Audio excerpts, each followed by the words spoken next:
Shalom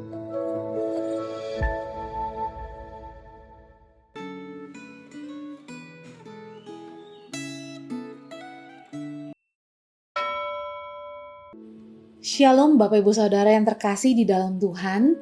Hari ini kita mau sama-sama merenungkan firman Tuhan dengan tema Undangan Raja Panggilan Allah. Mari kita berdoa. Bapa di dalam surga, kami bersyukur karena Engkau terus memanggil kami untuk datang kepadamu. Hari ini kami mau merenungkan firman-Mu. Kiranya Engkau yang boleh membuka hati kami untuk mendengar suara-Mu dan menanggapi panggilan-Mu dengan iman dan ketaatan.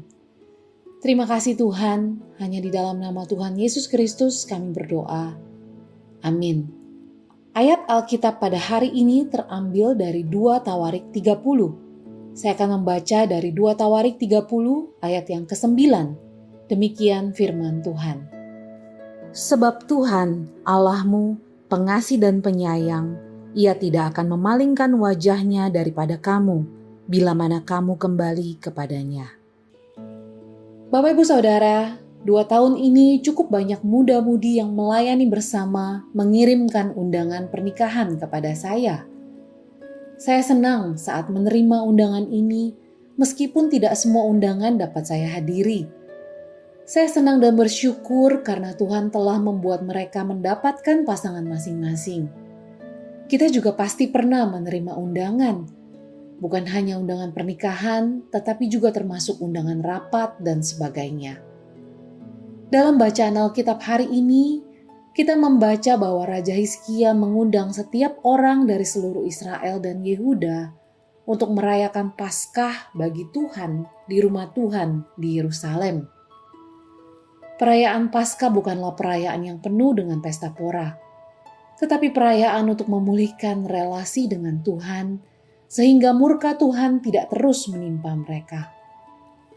Orang Israel dan Yehuda dipanggil untuk kembali kepada Tuhan karena mereka telah melakukan banyak dosa dan melanggar perjanjian dengan Tuhan. Mereka lebih memilih untuk menyembah dan beribadah kepada berhala dibandingkan kepada Tuhan. Selain itu, Bait Allah ditutup oleh Raja Ahaz. Oleh karena itu, Raja Hizkia mengundang umat Allah untuk memulihkan relasi dengan Tuhan yang selama ini telah rusak. Undangan yang disampaikan para kurir Raja Hizkia ini direspon secara berbeda-beda. Ada orang yang meremehkan, mengolok-olok, dan tidak memedulikan undangan ini. Akan tetapi ada juga orang yang merendahkan diri dan datang ke Yerusalem. Sekalipun demikian, sebagian dari mereka yang datang dari Israel Utara tidak memenuhi tuntutan ketahiran tempat kudus.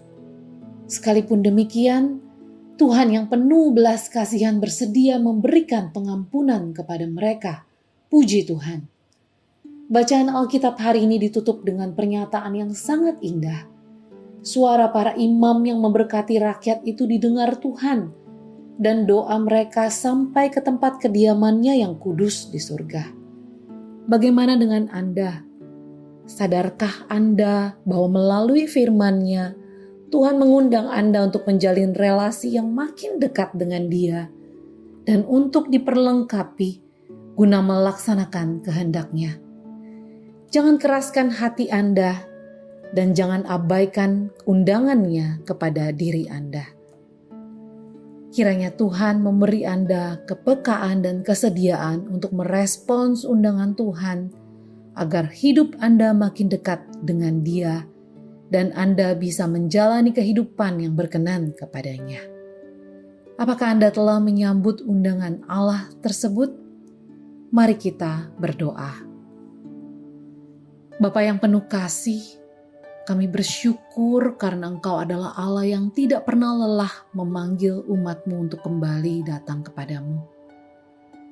Kami mengakui Tuhan bahwa sering kali hati kami jauh daripada Engkau. Kami lebih memilih jalan kami sendiri dan kurang peka terhadap panggilan-Mu. Ampuni kami Tuhan, berikanlah hati yang rendah dan taat yang mau datang kepadamu dengan sungguh-sungguh. Terima kasih karena melalui Yesus Kristus Engkau membuka jalan bagi kami untuk datang kepadamu. Ketika kami mendengar panggilan-Mu, kiranya Engkau yang boleh memampukan kami untuk merespons dengan iman, pertobatan, dan ketaatan.